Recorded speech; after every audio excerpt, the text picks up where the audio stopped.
नमस्कार दोस्तों। मैं दीपक रावत आप सभी दर्शकों का महाकाली सम्मेलन 2021 में स्वागत करता हूं। दोस्तों, प्रसिद्ध कालिका मंदिर विरुखार ब्लॉक से लगभग 20 किलोमीटर दूर और कुमाऊं के स्यालदे ब्लॉक से लगभग 30 किलोमीटर दूर गढ़वाल और अल्मोड़ा के बॉर्डर पर स्थित है। मंदिर में पूजा अर्चना की जिम्मेदारी भटियारी वंशज गढ़वाल अल्मोड़ा को दी गई है, जो सनातन रूप से आज भी इसका निर्वहन कर रहे हैं। मंदिर वर्ष भर श्रद्धालुओं के लिए खुला रहता है और प्रत्येक 3 साल में एक बड़ा मेला होता है, जिसे स्थानीय भाषा में हम जतौड़ा भी कहते हैं। तो दोस्तों, ये तो था मंदिर का बैकग्राउंड, और अब आपको मैं मिलवाता हूँ आज के बहुत ही खास गेस्ट, जो निष्पक्ष पत्रकारिता करते हैं और नवयुवक के लिए एक बड़े एग्जाम्पल भी है, और अपने पढ़ाई के साथ साथ उत्तराखंड की खबरों को हर हर व्यक्ति तक पहुंचा रहे हैं। तो दोस्तों, आइए स्वागत करते हैं युवा पत्रकार और हिमालय न्यूज के संपादक दीपक रावत जी। दीपक रावत जी, नमस्कार भाई। आपका इस महाकाली सम्मेलन 2021 में स्वागत है। नमस्कार, धन्यवाद दीपक जी। जी सर, सबसे पहले तो मैं जानना चाहूंगा कि आप कहाँ से हैं, और थोड़ा आप अपना परिचय बताएं हमारे दर्शकों को, फिर हम आगे की शुरुआत करते हैं। जी, परिचय मेरा इस तरह है कि वैसे तो बचपन से ही देहरादून में ही परवरिश हुई है। जन्मस्थली इधर ही रही है और हमेशा से देहरादून में ही रहा हूँ, पढ़ाई-लिखाई यहीं हुई है ज़्यादातर। पर लेकिन जो मेरा पैतृक निवास है, पैतृक गाँव है, वो आपके उधर ही सल्ट में पड़ता है, जो सरायखेत का इलाका है, उधर एक छोटा-सा गाँव है वडसैंड। तो वहाँ का वैसे मूल निवासी हूँ मैं। पर लेकिन बचपन से चूँकि शहरों में ही आ गए थे पहले से ही पिताजी, तो बचपन से शहर में ही हुआ, तो यहीं देहरादून में ही पढ़ाई-लिखाई सब कुछ हुई है हमेशा से। जी सर, मैं जानना चाहूंगा कि आप महाकाली मंदिर के बारे में आप कितना जानते हैं, और क्या आप थोड़ा क्या पता है आपको महाकाली मंदिर के बारे में, जो कि गढ़वाल अल्मोड़ा में है। महाकाली मंदिर के बारे में मुझे आमतौर पर उतना मालूम नहीं था, लेकिन मालूम आप लोगों के प्रयासों से ही, जो आप लोगों का सफल प्रयास है, बहुत ही एक सराहनीय प्रयास है, जो मैंने आप लोगों की एक डॉक्यूमेंट्री देखी है जो कि यूट्यूब पर भी अवेलेबल है। तो मुझे उसी के जी माध्यम से एक आपने जो सराहनीय प्रयास किया है, काफी बहुत ही डेप्थ में जाके जो रिसर्च की है, मुझे बहुत ही अच्छा लगा कि हमारे जो पहाड़ के जो नवयुवक हैं ऐसे सीमांत क्षेत्रों में रहकर की ऐसे इस तरह की चीजों को उभार रहे हैं, और कि उत्तराखंड की तमाम जो दार्शनिक स्थल है कि जिनसे अभी भी लोग अवगत नहीं है। पर्यटक शायद वहां तक पहुंच नहीं पाता है हमारे जैसे क्षेत्रों में, पर लेकिन आप लोग ऐसा प्रयास कर रहे हैं। तो एक डॉक्यूमेंट्री देखी थी मैंने, जो आप ही लोगों के प्रयास से की गई है महाकाली मंदिर के ऊपर। तो उसी के माध्यम से मुझे पता चला, उसका इतिहास पता चला, किस तरह से वहां पे उसकी संरचना की गई थी, किस तरह से स्वप्न में आए थे उनके। तो वहां पे वो स्थापना की गई थी उनके द्वारा, जिसे बडियारी परिवार जिस तरह कहा जाता है, जिस आपने भी अभी शुरुआत में बताया उसके बारे में। तो किस तरह से स्वप्न में आया था, तो एक संकल्पना रखी गई कि जो कालिका माता जी थी, तो उन्होंने कहा था कि एक मेरा मंदिर बनेगा, तो आपके यहाँ के संरक्षित रहेगा जो आपका इलाका है।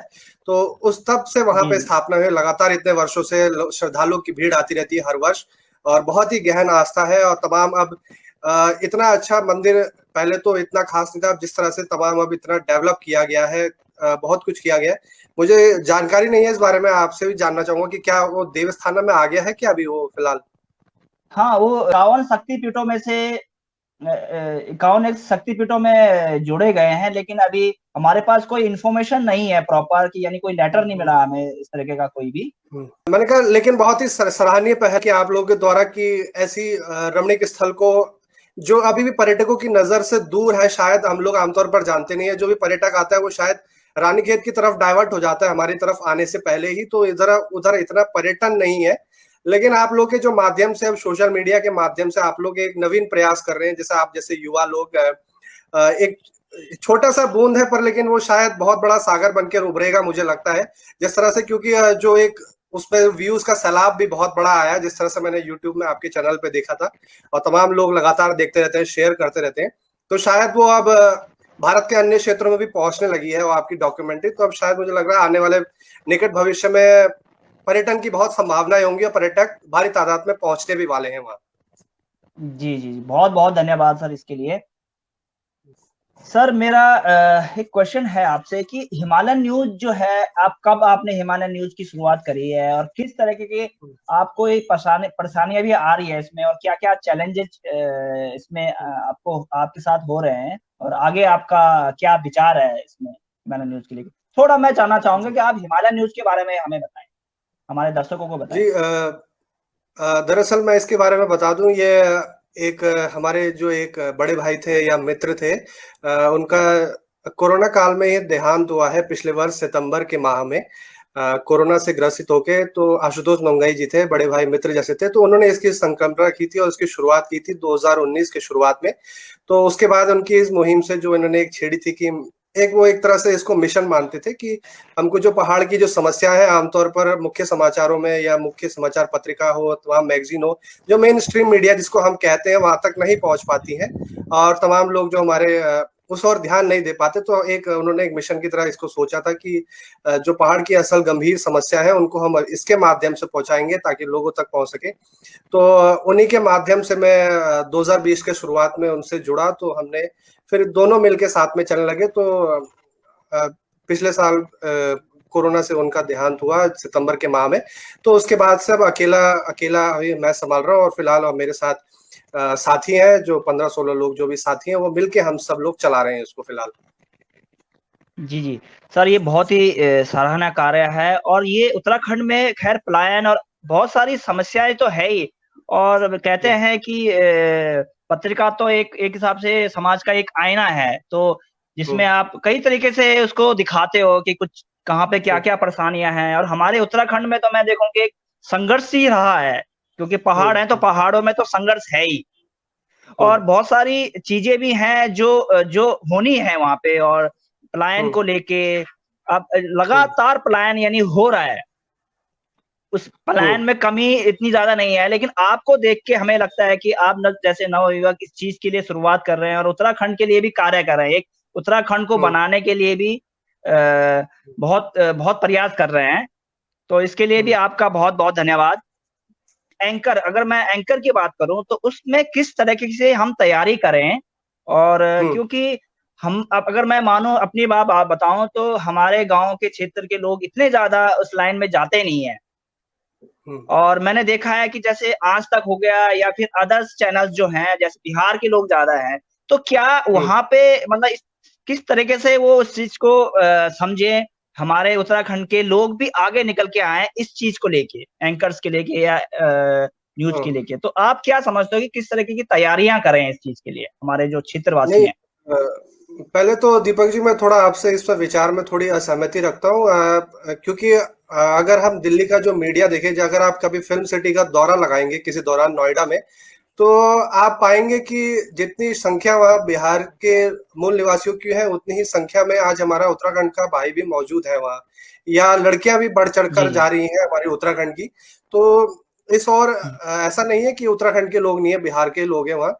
तो उत्तराखंड के लोग भी बहुत ज्यादा जा रहे हैं और बहुत ज्यादा जागरूकता आ गई है युवाओं में, क्योंकि आजकल चमक दमक का दौर है। तो मेनली अगर आप देखें तो इस और जो हमारा जो नवीन विद्यार्थी है जो निकलता है 12वीं के बाद, तो मेनली उसका आकर्षण का मुख्य केंद्र यही रहता है कि वो एक दिन टीवी पर आएगा।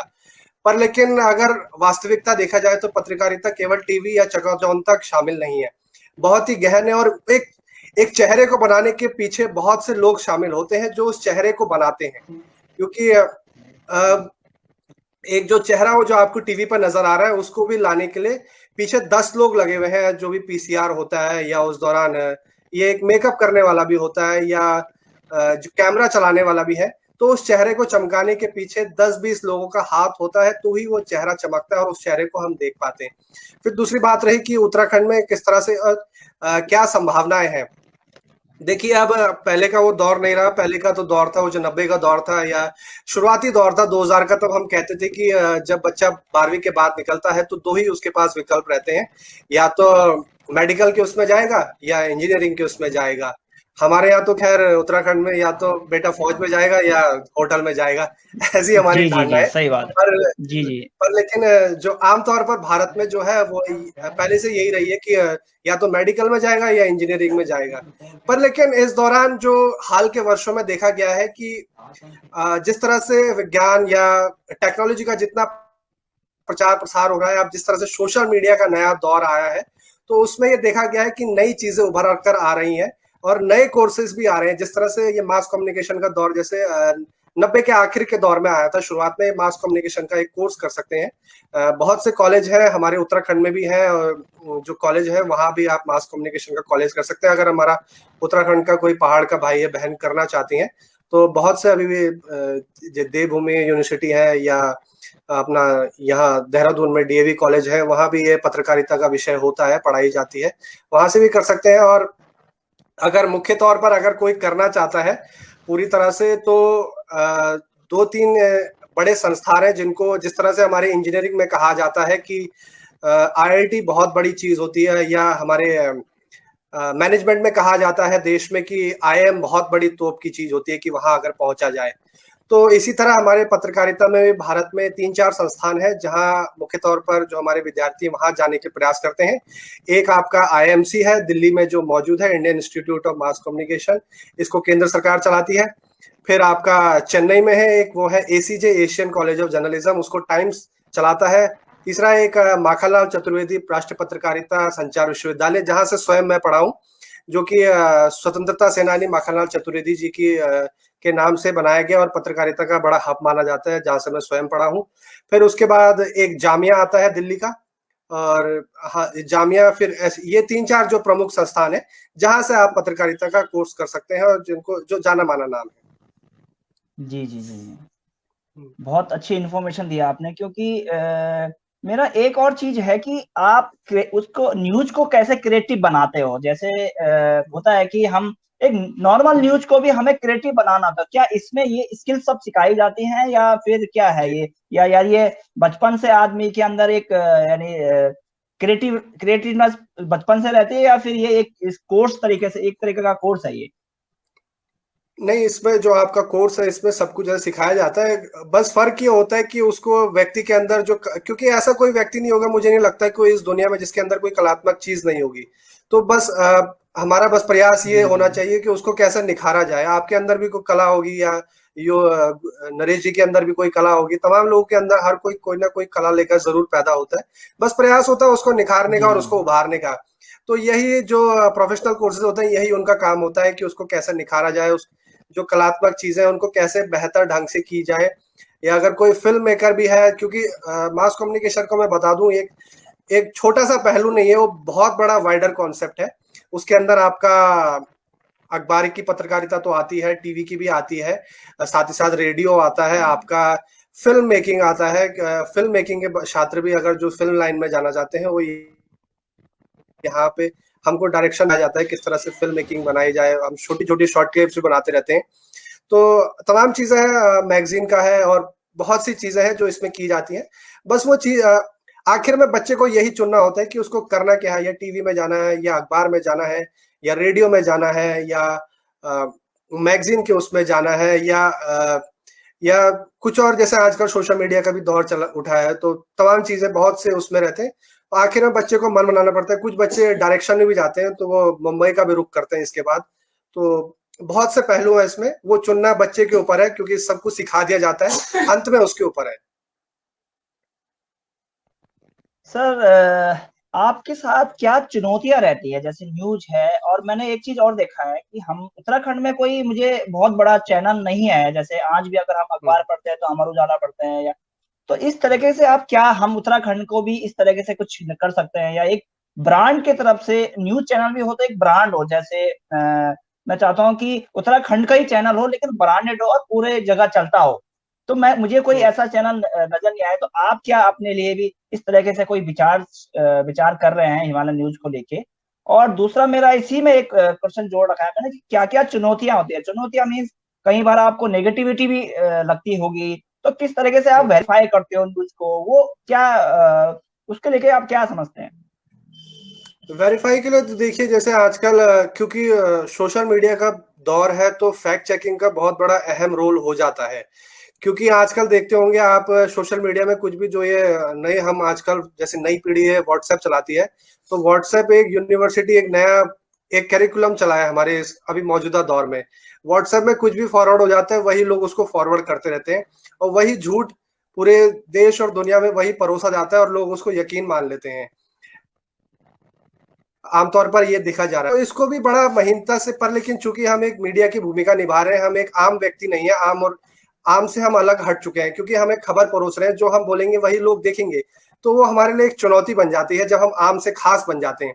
तो हमारी एक जिम्मेदारी भी है, क्योंकि हम एक संस्थान चला रहे हैं, तो हमारी ये अहम वो होनी चाहिए प्राथमिकता कि अगर जो खबर हम तक पहुंची है, या जो, जैसे कि आपने आमतौर पर अगर आप टीवी चैनल देखते होंगे तो आजकल एक नया वो देखा मैंने आजकल, कुछ 1 घंटे का या घंटे भर का पैकेज बना रहे हैं आजकल लोग, कि उसमें सिर्फ फैक्ट चेकिंग बताई जाती है कि एक खबर झूठी है सच है।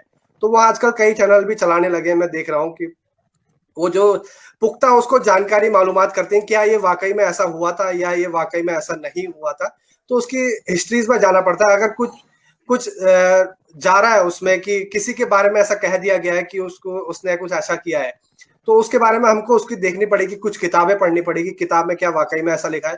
क्योंकि आजकल जितना सोशल मीडिया का दौर है और जितना टेक्निकल का दौर है, तो उतना ही जो जो असामाजिक लोग हैं, असामाजिक तत्व हैं, वो बहुत ज्यादा सक्रिय हो गए हैं। क्योंकि अगर आप देखें, जो विकिपीडिया जैसा पेज है, उस पर भी आप झूठ परोस सकते हैं, क्योंकि वहां पे भी एडिटिंग का एक ऐसा ऑप्शन आता है जहां पे विकिपीडिया को आप एडिट कर सकते हैं। वहीं पर एक पत्रकार है तवलीन सिंह, तो उनके ही कोई बेटे थे, तो उनका ही बायो में किसी ने पाकिस्तान का कर दिया था उनको नागरिक, तो बहुत ज्यादा ट्रोल हुआ था। फिर उस दौरान उनको जब पाकिस्तान का नागरिक कहा गया था, तो बोला गया था ये इसलिए कर रहे हैं ये वो। तो फिर बाद में पता चला वो किसी असामाजिक तत्व ने उनका वो करा हुआ था, पाकिस्तान कर दिया था उनका, जिस वजह से लोग उनको गालियां दे रहे थे। तो ये ऐसा होता रहता है, ये बहुत सी चीजें झूठ परोसे जाते हैं, क्योंकि आजकल हर कोई हर जगह पकड़ नहीं पकड़ सकता, बहुत बड़ी दुनिया हो चुकी है। इसी वजह से अभी हाल के पिछले ही हफ्ते, अगर आपको जानकारी होगी, तो सोशल मीडिया और ओटीटी प्लेटफॉर्म के लिए सरकार नई गाइडलाइंस लाई है, ताकि जो भ्रामक जानकारियां हैं वो आगे ना बढ़ाई जा सके। इसी तरह व्हाट्सएप भी नई पॉलिसियां लाया है कि एक खबर को 5 बार से ज्यादा हम शेयर फॉरवर्ड नहीं कर सकते। ऐसा तो तमाम आजकल ट्विटर भी आजकल कुछ ना कुछ कर रहा है, ताकि ट्विटर ने भी आजकल एक नई पॉलिसी लाया, अगर कुछ फेक वीडियो होगा तो उसके नीचे वो ओल्ड ट्वीट या फेक वीडियो लिखा जाता है। डिस्ट्रप्टेड वीडियो आजकल एक नई पॉलिसी महीना भर पहले ट्विटर ने भी चालू की है। तो संस्थानों की जिम्मेदारियां बहुत ज्यादा बढ़ गई हैं, क्योंकि सोशल मीडिया का दौर है। पहले का तो वो दौर नहीं रखा, पहले पुख्ता से लोग करके लाते थे तो अखबारों में छपती थी या टीवी में छपती थी। तो सोशल मीडिया के इस दौर में बहुत ज्यादा भ्रामकता फैल रही है, पर एक नागरिक के तौर पर हमारी भी जिम्मेदारियां अहम बढ़ गई हैं मीडिया संस्थानों के साथ। एक जो नागरिक है, जैसे आप स्वयं है, आपके पास भी कुछ खबरें आती होंगी, तो आपकी भी अहम जिम्मेदारी ये है कि एक जागरूक नागरिक के होने के नाते, एक शिक्षित नागरिक के होने के नाते, कि उसको फॉरवर्ड करने से पहले हम उसकी जानकारी जान ले कि क्या वो कहीं कुछ गलत तो नहीं है, हम कोई गलत किसी को आगे तो नहीं परोस रहे हैं, क्या कोई झूठ तो नहीं फैलाया जा रहा है। तो ऐसी बहुत सारी चीजें हैं। हमारे इतिहास को ना मरोड़ा जाए, इतिहास को ना पलटा जाए, जो है वही सच रहा जाए। तो और बहुत बड़ी जिम्मेदारियां बढ़ गई हैं आजकल मीडिया संस्थानों की। जी, जी। सर, एक चीज़ मेरा ये व्यक्तिगत क्वेश्चन है कि कहीं न कहीं न्यूज़, मतलब उत्तराखंड में न्यूज़ के लिए एक चैलेंज इस तरह का भी है कि रेवेन्यू जनरेट करने में मुश्किल हो जाती है, क्योंकि मुझे लग रहा है शहरों में क्या होता है कि शहरों में लोग स्पॉन्सरशिप ले लेते हैं क्योंकि क्राउड रहता है। कहीं उत्तराखंड में इस तरीके का कुछ प्रॉब्लम होता है, इसीलिए न्यूज़ चैनल भी बहुत आगे नहीं बढ़ पाते हैं। क्या ये इस चीज़ को आप बड़ा मुद्दा मानते हैं, यानी बड़ी चीज़ मानते हैं? रेवेन्यू का देखो, स्पॉन्सरशिप। रेवेन्यू की तो जी स्पॉन्सरशिप मैं उसी को रहूंगा। पहले तो मैं एक चीज मैं सभी से कहता हूँ इस बात को कि मेरा निजी तौर पर ऐसा मानना है, शायद कुछ लोग कर भी रहे हैं इस और काम। मेरा निजी तौर पर यह मानना है कि जब तक पत्रकारिता विज्ञापन सहित होगी, तब तक वहां पे झूठ परोसा जाता रहेगा और जाता रहेगा और जाता रहा है और जाता रहेगा, विज्ञापन सहित होगी। तो दीपक जी, मैंने ये कहा कि मेरा निजी तौर पर ये मानना है कि जब तक पत्रकारिता विज्ञापन सहित रहेगी, तब तक निष्पक्षता हम बिल्कुल भी मीडिया से उम्मीद नहीं कर सकते। मेरा निजी तौर पर ऐसा मानना है। जब तक पत्रकारिता विज्ञापन रहित नहीं होगी, तब तक पत्रकारिता निष्पक्षता नहीं हो सकती। आप ये मान के चलिए। और इसी ओर कई लोग प्रयास, और अब जो हमारा कंज्यूमर है, जो हमारा जो खबर देख रहा है, जो खबर को ले रहा है हमसे, उस नागरिक को खबर को देने के लिए स्वयं पेड करना पड़ेगा, या खुद जानकारी जुटाने के लिए खुद उसको देना पड़ेगा। एक जैसे कि क्राउड फंडिंग का भी जैसे हम कहते हैं कि एग्जाम्पल है, लोगों को खुद उसको पेड करना पड़ेगा कि हम ये खबर ये देखना चाहते हैं। नहीं तो अगर जब तक आप लोग स्वयं नहीं देंगे तब तक वो फ्री में वही झूठ परोसा जाता रहेगा। और क्योंकि विज्ञापन जो होता है, तो जब विज्ञापन कोई देखता है तो मीडिया जो संस्थान होता है या मालिक होता है, उसके ऊपर बहुत बड़ी जिम्मेदारी हो जाती है कि उसको उसको फैलाए वो, है ना? उसको क्योंकि उसको दिखाए बार-बार या उस चीज़ को दिखाए, या अगर कोई शराब का विज्ञापन आ रहा है या कोई किसी का स्वास्थ्य को हानिकारक को लेकर चीज़ है, तो मीडिया संस्थान के ऊपर जिम्मेदारी बन जाती है क्योंकि उसे भी आखिर में पैसा कमाना है। तो उस वजह से क्या होता है, वो चीज़ें गलत और भ्रामक चीज़ों को फैला रहा है और वो उसको रोक नहीं पा रहा है क्योंकि अंत में उसको भी प्रॉफिट मेकिंग कमाना है। तो जब तक प्रॉफिट मेकिंग की वाली पत्रकारिता रहेगी तब तक निष्पक्षता हम पत्रकारिता से बिल्कुल भी उम्मीद नहीं कर सकते। तो और दूसरा ये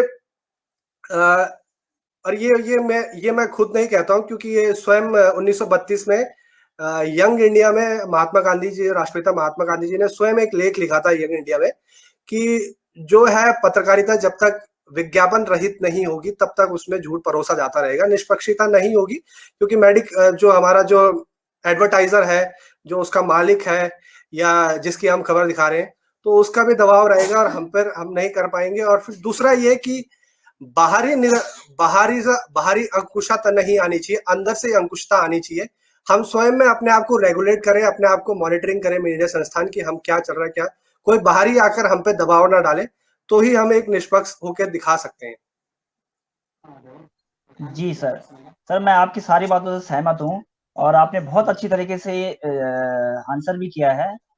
मेरे सहयोगी नरेश सिंह योगा टीचर हैं, वो भी आपके साथ थोड़ा रूबरू होना चाहते हैं। जी नरेश जी। जी दीपक जी, मेरा आपको प्रणाम। और आज मेरा सौभाग्य है कि दोनों दीपक जी मेरे साथ हैं, एक पत्रकार जी हैं और एक मेरे मित्र हैं, और महाकाली का आशीर्वाद है कि आज हमें अच्छा अवसर प्राप्त हुआ। तो दीपक जी, मेरे कुछ सवाल हैं कि आप बहुत अच्छा कार्य कर रहे हैं उत्तराखंड के लिए और नई प्रेरणा मिलती है आपसे। तो मेरा एक सवाल है कि आप लोग अलग अलग हस्तियों से मिलते होंगे, तो कोई ऐसी हस्तियां हैं कि जिससे आपको बहुत प्रेरणा मिली? कोई ऐसी जिससे आपको बहुत प्रेरणा मिली अपने कार्य में? मतलब पत्रकारिता जगत में? यस यस जी, पत्रकारिता जगत में वैसे तो पत्रकार कभी फेवरेट नहीं होना चाहिए क्योंकि हर कोई कहीं ना कहीं बायस हो जाता है, पर लेकिन मेरे को जो एक जिनका काम बहुत पसंद आया, एक एनडीटीवी के पत्रकार है रवीश कुमार, उनका काम बेहद मुझे पसंद आया। जिस तरह से वो पहले, अब तो ग्राउंड रिपोर्ट कम आने लगी उनकी, पर लेकिन जिस तरह से पहले ग्राउंड रिपोर्ट की जाती थी उनकी खुद जमीन पर जाकर, तो मुझे उनका काम बेहद पसंद आया कि इस तरह से जमीन पर जाकर किया जा सकता है, ना कि स्टूडियो पर बैठकर, क्योंकि जमीन की पत्रकारिता से ही आप जमीनी हकीकत जान सकते हैं कि जमीन पर क्या घटित हो रहा है, क्या नहीं हो रहा है। हम स्टूडियो पर बैठकर और किसी की रिपोर्टों को लेकर बार बार दलीलें देते रहें तो वो शायद मेरे ख्याल से बेईमानी होगी पत्रकारिता से। तो मुझे काफी उनसे रहा कि इस तरह से किए जा सकती है पत्रकारिता। जी जी जी, धन्यवाद आपका। एक मेरा और सवाल है, रावत जी, निकट भविष्य में होने वाले जो महाकाली का मेला है, ये यात्रा जब होती है तो इस पर क्या आप अपना रिपोर्टिंग करेंगे? इसके लिए आपने कुछ विशेष सोचा है कि अपनी तरफ से आप क्या करेंगे?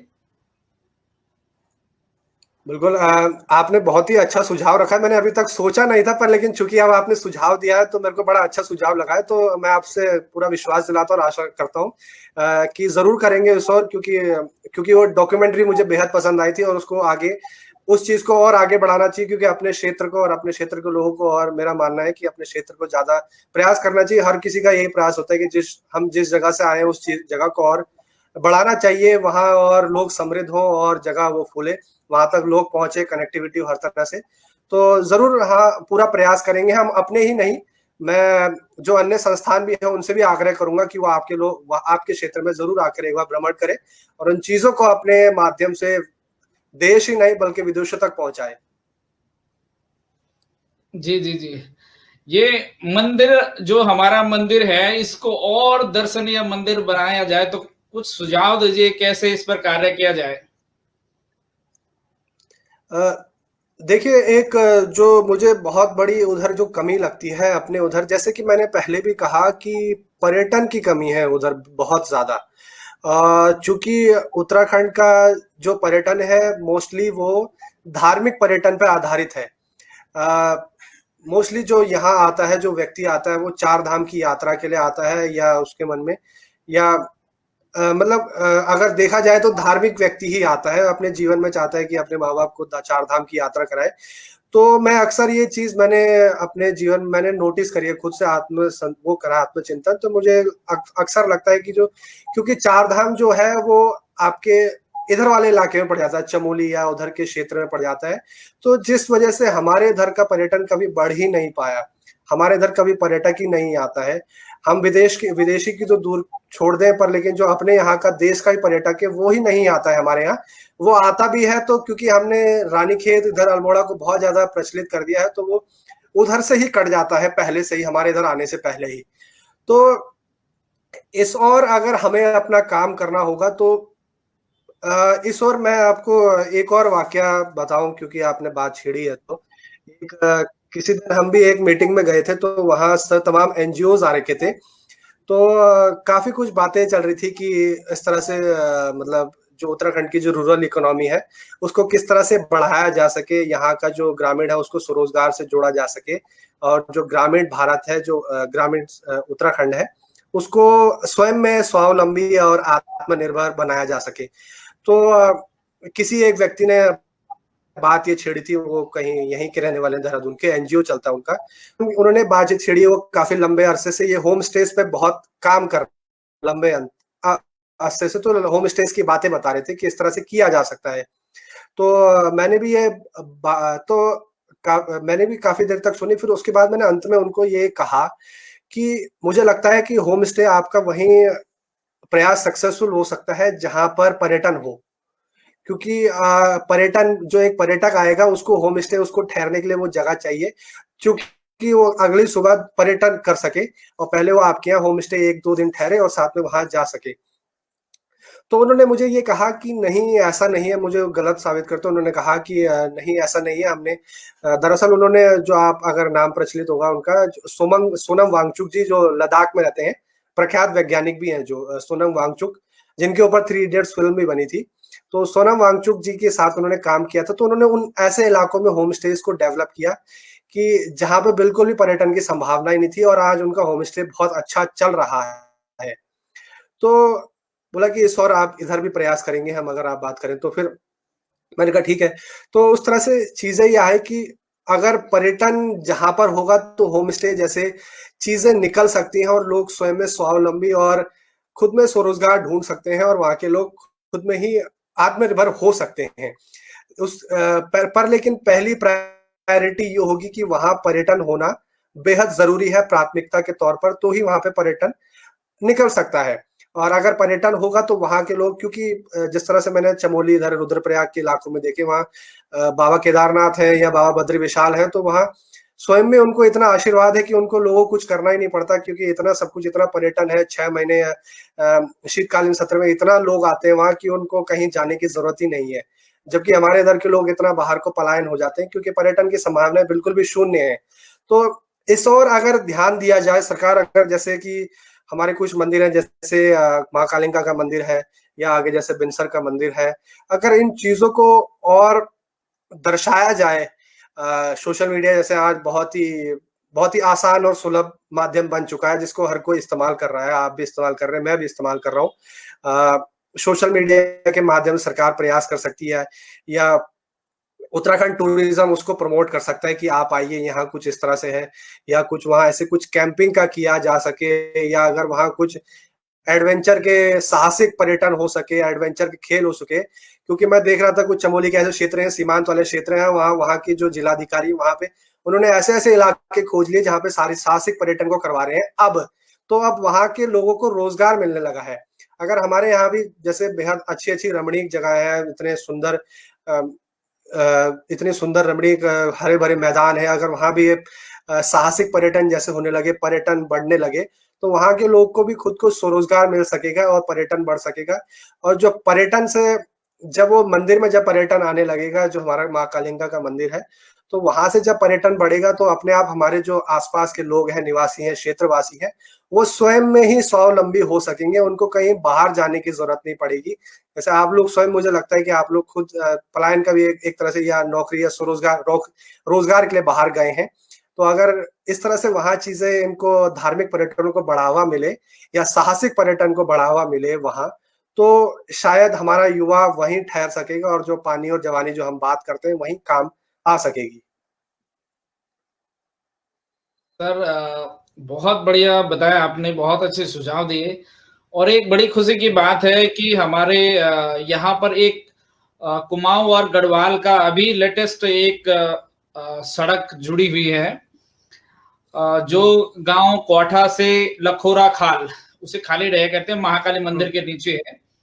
वहां पर अभी 2 किलोमीटर का रोड बना, तो उससे गढ़वाल की तरफ से आने वाले जो भी दर्शक है उनको बड़ी सुविधा मिलेगी और सराय खेत उधर से अल्मोड़ा की तरफ से आने वालों को भी बड़ी सुविधा मिलेगी। तो ये बहुत ही अच्छा कार्य हुआ। तो हमारे इसमें हमारे कुछ सरकार ने भी मदद किया, जिसमें पर्यटन मंत्री हैं सतपाल महाराज जी, ब्लॉक प्रमुख हो गया, मंदिर समिति के लोग और क्षेत्र के सभी कर्मठ कार्यकर्ताओं ने इसमें सहयोग दिया। तो ये बड़ा अच्छा कार्य हो गया। तो इससे भी बहुत दर्शक हमारे बढ़ेंगे। जी। और जी, मंदिर जी। में लगभग अभी कुछ दिन पहले अध्यक्ष जी से बात हुई कि लगभग 200 से लेकर 400 तक श्रद्धालु रोज आते हैं वहां पर दर्शन करने। जी, जी। इस तरह मान्यता बढ़ती जा रही वहां पर और माँ की कृपा बढ़ती जा रही लोगों पर, जिस हिसाब से लोगों की श्रद्धा होगी वैसी कृपा भी होगी। जी, जी, अवश्य। और मंदिर काफी भव्य बन चुका है, अभी मंदिर का रेनोवेशन हुआ है, तो काफी लोग वहां पर समर्पण राशि भी दान कर रहे हैं मंदिर को और डेवलप करने के लिए। तो लोगों का इतना बड़ा संगठन, इतना बड़ा मदद अब हम देखने को मिल रहा है। जी, ये वही मैंने कहा कि अगर सरकार की ओर से भी या स्वयं लोगों की ओर से भी ऐसा प्रयास हो कि जैसे धार्मिक पर्यटन जैसे बड़े, जैसे आप बात करें 200-400 लोग आ रहे हैं, अगर ये 200-400 लोग जो आ रहे हैं उनको रहने की या ठहरने की व्यवस्था भी तो चाहिए। अगर वहीं का जो रहवासी है, अगर एक छोटा होम स्टे भी डाल दे और उसको अपनी पहाड़ी कल्चर में, जिस तरह से होम स्टे का मतलब ही ये होता है कि उसको अपने यहाँ के स्थानीय उत्पाद दिए जाए या स्थानीय निवास, जिस तरह से स्थानीय कल्चर में उसको बुनाया जाए, उसको डेवलप किया जाए, अगर वहाँ उस तरह से चीजों को बनाया जाए तो उसको भी लगेगा कि ये क्या है ऐसा, यहाँ क्या अलग, यहाँ का कल्चर क्या है। तो मुझे लगता है फिर स्थानीय लोगों को वहीं रोजगार मिलने लगेगा। जैसे 200-400 की आप बात करें, उन 200 लोगों को ठहरने की व्यवस्था चाहिए, खाने की व्यवस्था चाहिए, आने जाने की सुविधा चाहिए। आने जाने के लिए हमारे जो भाई हैं वो सुविधा प्रदान कर सकते हैं गाड़ियों की, ये तो बहुत ही लोगों को वहीं का वहीं रोजगार मिल जाएगा और उनको बाहर जाने या कुछ जरूरत ही नहीं पड़ेगी, मुझे लगता है आने वाले वर्षों में। जी जी जी। और सरकार की तरफ से दूसरा जो रोड वहां पर बनने जा रहा है, जोगी मड़ी से लेकर वहां छिवलन कहते हैं धोबी घाट के ऊपर और महाकाली मंदिर की तरफ, वो दूसरा रोड बनने वाला वहां पर, ये भी खुशखबरी है। तो इससे भी बड़ा पर्यटन बढ़ेगा वहां पर। बिल्कुल बिल्कुल।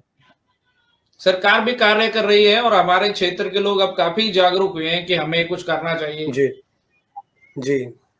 और ये लोगों को खुद ही आप भागीदारी निभानी होगी, लोगों को खुद ही लड़ाई लड़नी होगी। जैसे आप अगर शायद मालूम होगा आप लोगों को, जिस तरह से नंदप्रयाग घाट, जिस तरह से लोग लड़ाई लड़ रहे हैं विगत 90 दिनों से, बड़ा ही सराहनीय प्रयास लगता है कि मुझे पहाड़ के लोग इतनी लंबी लड़ाई लड़ रहे हैं और अभी तक रुके नहीं है और इतनी लाठियां भी खा ली उन्होंने गैरसैंण में जाकर।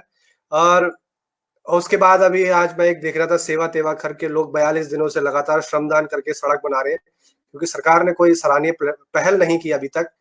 तो जरूरी नहीं है कि हम अपने प्रशासन के भरोसे ही बैठे या सरकारी अमले के भरोसे ही बैठे। अब लोगों को खुद ही जागृत होना पड़ेगा और लोगों को स्वयं अपनी लड़ाई स्वयं खुद लड़नी पड़ेगी, ना कि किसी के भरोसे बैठ के। क्योंकि जब तक वो जागेंगे तब तक बहुत देर ना हो जाए कहीं, तो इसलिए आप स्वयं को लड़नी पड़ेगी लड़ाई। धन्यवाद, धन्यवाद सर, आपने बहुत अच्छी जानकारी दी। अब दीपक भाई आप आगे कुछ कहना चाहेंगे? सबसे पहले तो महाकाली निर्माण समिति जो है वो आपका बहुत धन्यवाद करना चाहती है, क्योंकि आपने मतलब मंदिर से रिलेटेड भी कई न्यूज़ दिखाए हैं और हमारे क्षेत्र में भी और भी, जैसे अभी रिसेंटली अभी हमारे क्षेत्र में एक आग लग गई थी और काफ़ी नुकसान भी हुआ है उसके लिए, तो वो आप लोकल न्यूज़ भी दिखा रहे हैं, तो वो हमारे लिए एक बहुत उसके लिए महाकाली समिति आपका बहुत-बहुत धन्यवाद करती है। और आप जैसे नवोदय इस चीज़ को आगे बढ़ा रहे हैं, जो हमारी परेशानियाँ हैं उत्तराखंड में उसको कैसे आगे लेके आएँ, और यही हमारे लिए यही हमारे पास एक ऑप्शन है, क्योंकि कई बार क्या होता है कि हमारी छोटी खबरें हमारे अखबारों में नहीं आती है, हम उसको देख नहीं पाते हैं। बहुत सारी चीज़ें ऐसी हैं उत्तराखंड में जो छुप जाती है। लेकिन मेरा आपसे एक छोटा-सा क्वेश्चन इसमें ये है कि जैसे छोटी-छोटी, क्योंकि उत्तराखंड में तो कई सारी जगह हैं, तो उन चीज़ों को आप कैसे कवर कर पाते हैं? यानी इसके लिए, और दूसरा मेरा ये भी है कि आप इसको क्या टीवी चैनल पे लाना चाहते हैं फ्यूचर में, ताकि इसमें क्या इसको करना, क्या आपका विचार है इसके लिए? देखिए, पहले जो आपने कहा कि किस तरह लाते हैं, कि ये हम लाने का माध्यम ही आप लोग हैं। जिस तरह से आपके ही एक खुद के वहाँ के क्षेत्रवासी हैं जगमोहन पटवाल जी, वो हमको लगातार आपकी वहाँ की खबरों से अवगत कराते रहते हैं, तो हमको भेजते रहते हो क्योंकि हमारे साथ जुड़ाव है उनका। इसी तरह जिस तरह से आप लोग का जुड़ाव है, उसी तरह तमाम जो उत्तराखंड के क्षेत्र के अन्य जो क्षेत्रों के लोग हैं, वो भी हमारे साथ जुड़े हुए हैं। कुछ स्थानीय जो खुद पहले से कुशल रिपोर्टर है वगैरह, साथ ही जो स्थानीय लोग भी हैं, हमने उनको कह रखा है कि अगर आपको कुछ भी परेशानियाँ होती हैं, तो आप हमको एक नंबर दे रखा है, उनको आप खबर दे सकते हैं वगैरह हमको, तो हम आपका पूरा प्रयास करेंगे।